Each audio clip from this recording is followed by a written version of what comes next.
Couple vanished on honeymoon. 14 years later, their camera was found in a pawn shop. The pawn shop sat on the edge of a dusty Nevada town, the kind of place people passed through but never stayed. Its flickering sign read, "McGrady's Treasures," though most of what filled its shelves was anything but. On a particularly slow Tuesday afternoon, an elderly man named Ray McGrady was sorting through a box of miscellaneous electronics when he noticed something odd: a weathered Canon camcorder, circa early 2000s, wrapped tightly in plastic and marked, "Do not erase." There was no pawn ticket. No record of who dropped it off. The footage inside hadn't been touched. Curiosity got the better of Ray. He connected the camcorder to an old monitor in the back and hit play. What flickered onto the screen was innocent enough: a young couple laughing, kissing, walking along a coastline. The woman had a red scarf that blew dramatically in the wind. The man wore sunglasses too big for his face and kept trying to juggle rocks for her amusement. They looked alive, in love, and unaware of what would come next. As Ray fast-forwarded, the footage grew shakier.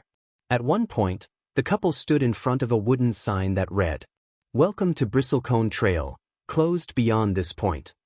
They ignored the sign. The footage kept rolling. The final clip was only 12 seconds long, grainy, in near darkness. The camera had clearly been dropped on the forest floor. There was no couple in frame. Just the sound of heavy breathing and, faintly, a child's voice whispering something indecipherable. And then, static. Ray sat in silence. He didn't know their names, but he remembered the headlines. A honeymooning couple, Jamie and Daniel Whitmore, had vanished without a trace near Bristlecone Trail in 2010. The case had gone cold. And yet, somehow, their camera had just ended up in his shop. It took only a few hours before the footage on the camera reached viral status. Conspiracy forums lit up. People zoomed in on frames, claiming to see figures in the trees, faces in the water. But none of it made sense. Not even to the one person who should have known them best, Lila's younger sister, Ava. Ava was only 17 when Lila vanished.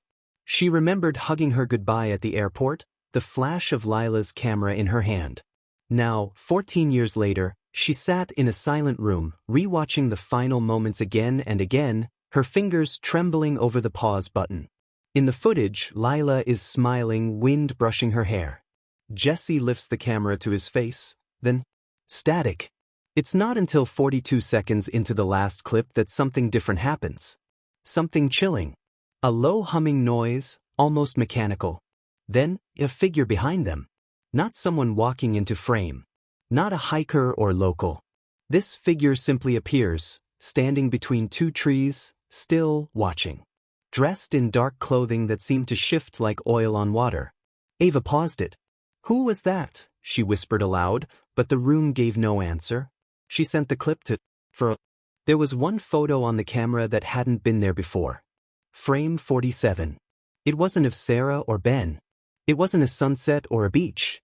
It was a dimly lit room, with decaying wallpaper and a cracked mirror. Standing in the middle was a man in outdated hiking gear. His face half-lit, half-shadowed, and in his hand, he held the same exact camera. He was staring into the lens as if aware someone would eventually look. And on the back wall, just faintly scratched into the plaster behind him, were the words, "We never left." Joey dropped the camera. A chill swept the room. He rushed to his laptop, scanning through all the photos again, zooming into backgrounds. And that's when he noticed it. The same figure had appeared subtly, in reflection or shadow, in 3 other images. Once in a window, once in a mirror, and once, behind Ben, smiling. That man wasn't Ben. That man was watching him. Joey's heart raced as he connected the dots. What if the couple didn't vanish from the island? What if they vanished into something deeper? Joey booked a flight the next morning. He didn't tell anyone where he was going. The island had become a ghost town. The local authorities had shut down the old resort, citing sinkholes and safety violations. But Joey didn't care. He found the same beach from the photos. The same trees. The same broken dock. When he stepped into the old cabin, it was as if time had frozen.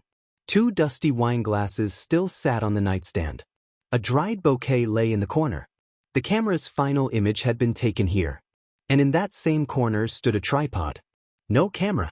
Just a cracked lens and a small pile of ash beneath it. He set up his own equipment. Left it recording.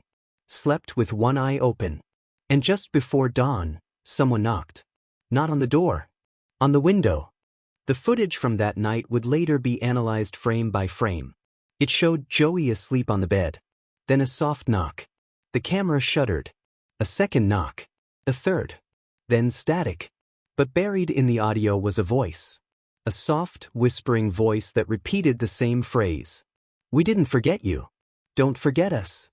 When investigators later recovered Joey's gear, found abandoned at the airport, the SD card was missing. But one photograph had been left behind in a sealed envelope. It was a wedding photo of Ben and Sarah. But the background had changed. They were no longer on the beach. They were inside a crumbling building, surrounded by shadows with glowing eyes. And behind them, holding the camera, was Joey. 2 years later, another camera appeared in a pawn shop in Mexico City. It was scratched, old, but functional. Inside was one photo, a young woman smiling with a backdrop of dense jungle. Behind her, in the blurry background, stood 3 people. A man and a woman in wedding attire. And in between them, a man holding the camera. No one could trace the origin.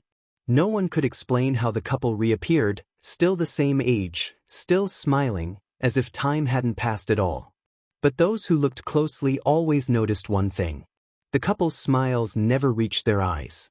And in every image since, they always seemed to be getting closer,